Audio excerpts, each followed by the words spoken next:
గత 6 నెలలుగా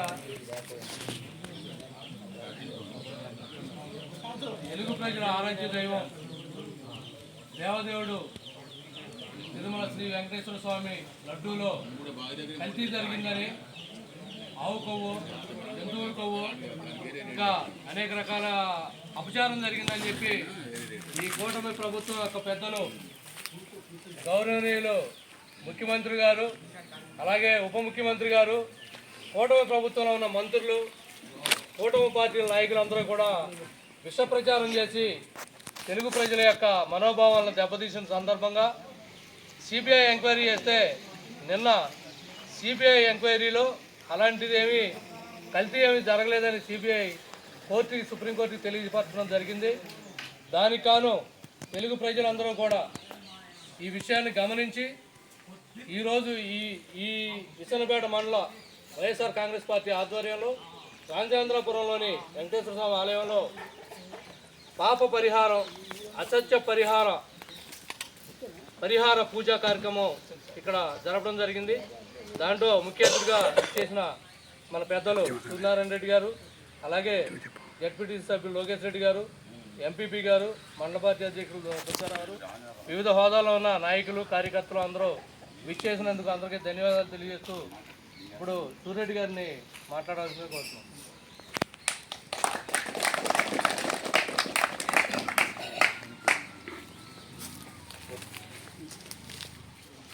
గత సంవత్సర కాలంగా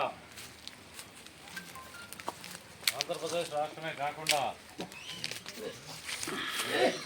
భారతదేశం మొత్తం కూడా కాకుండా ప్రపంచ దేశాల్లో ఉన్న హిందూ భక్తుల మనోభావాలని కించపరిచే విధంగా ఈ రాష్ట్రంలో కూటమి ప్రభుత్వం ఒక విష ప్రచారం మరి ప్రజల్లోకి తీసుకెళ్లిన సంగతి మీ అందరికీ తెలిసిందే. సాక్షాత్తు ఆ దేవదేవుడు సమక్షంలో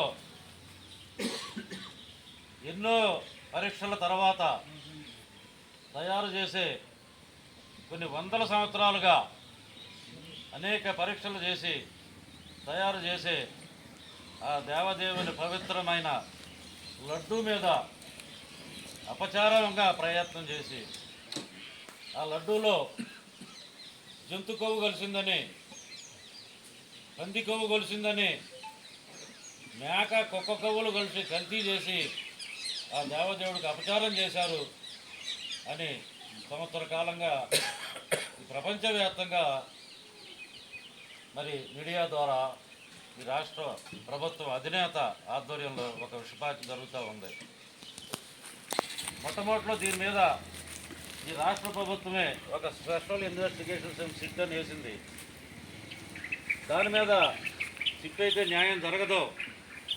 కేంద్ర ప్రభుత్వంలో ఆధ్వర్యంలో సిబిఐకి ఇది ఒక రాష్ట్ర ప్రభుత్వానికి సంబంధించిన ఇష్యూ కాదు, ప్రపంచ దేశాల్లో ఉన్న హిందూ మనోభావాలకే విఘాతం కలిగించే అంశం కాబట్టి సిబిఐకి అప్పచెప్పమన్న జరిమిదల కేంద్ర ప్రభుత్వం సిబిఐకి అప్పచెప్పి సంవత్సరం నుంచి కూడా మరి ఆ సిబిఐలో ఉంది కూడా అంతకుముందు ఈ రాష్ట్ర ప్రభుత్వం సిట్లో ఏర్పాటు చేసిన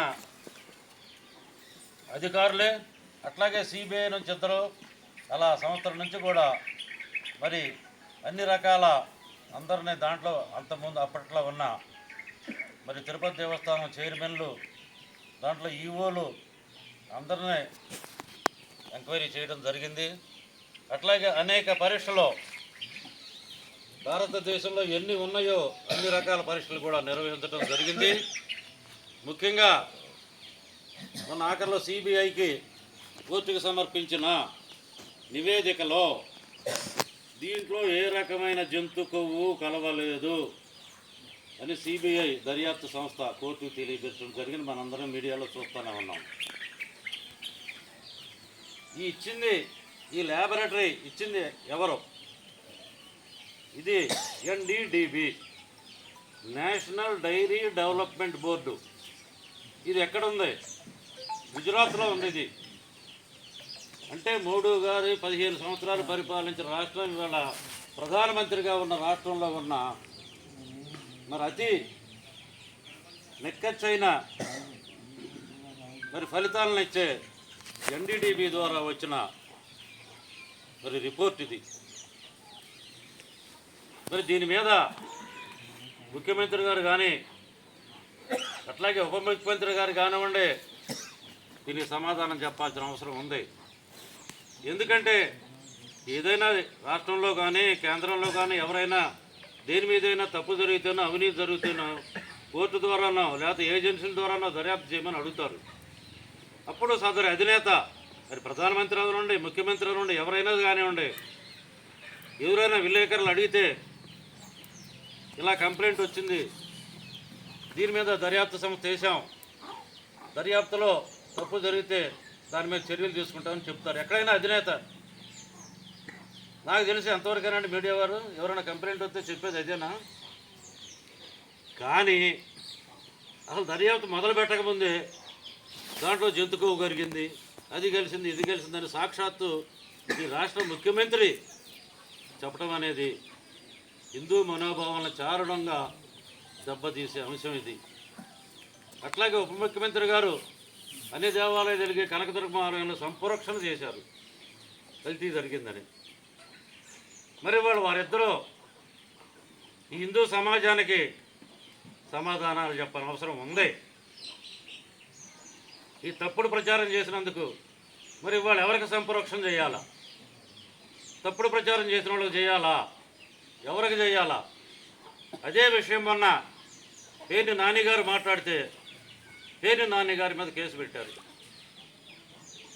ఆయన ఏదో అన్నారు, తప్పుడు మాట మాట్లాడారు, తప్పుడు మాట మాట్లాడిన దానికి నేలక మీద వాతలు పెట్టాలి అన్నాడు. ఎవరైనా అంటారు తెలంగాణలో ఒకటి ఉంది, ఏం తప్పు చేస్తే ముక్కు నేల మీద రాయండి అని అంటాడు ముఖ్యమంత్రి. కానీ ఏ ముఖ్యమంత్రి వచ్చినా ఎవరైనా అదో సాంప్రదాయం మాట్లాడతారు. అది దాని మీద కేసు అంటే ఏది అడిగే పని లేదు, నువ్వు చెప్పిందే వినాలి ఈ ప్రపంచం అంతా, ఈ దేశం అంతా.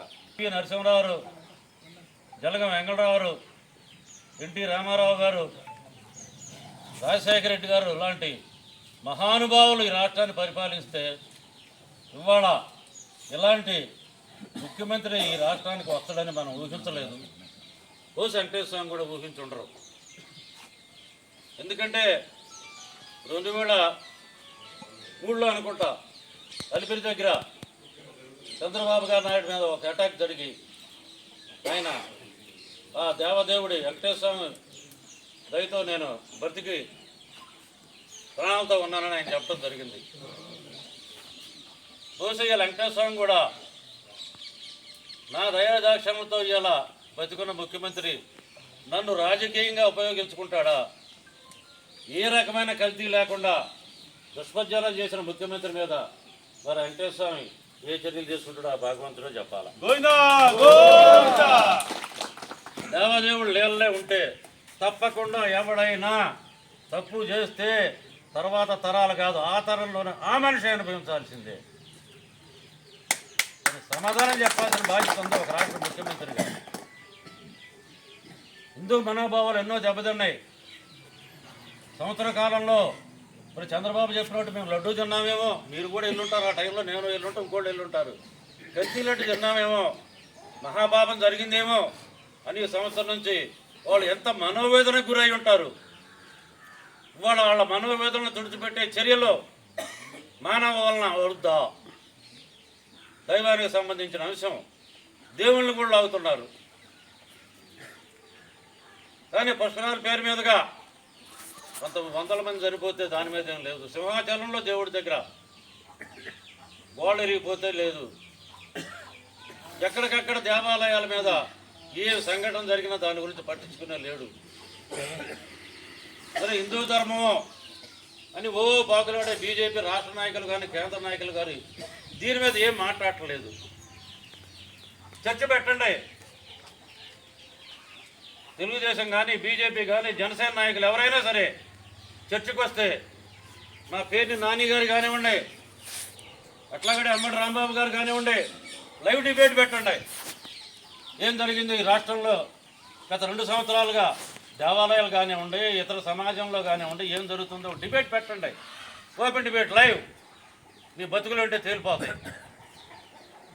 అంతేగాని ఈ రకమైన దేవుణ్ణి ఉపయోగించి జగన్మోహన్ రెడ్డి గారి మీద ఒక మోసపూరితంగా కుట్రగా ఆయన మీద దుమ్ముపోయేలా చూస్తే సూర్యుడి మీద ఉమ్మేస్తే ఏమైద్ది?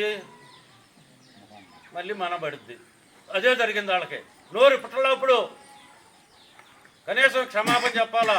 పొరపాటున తప్పు జరిగింది, వాళ్ళు ఏదో నోరు జారాం, భగవంతుని ఆధ్వర్యంలో సరైన దర్యాప్తు జరిగింది చెప్పాల్సిన బాధ్యత ఉప ముఖ్యమంత్రికి మంత్రికే ఉంది.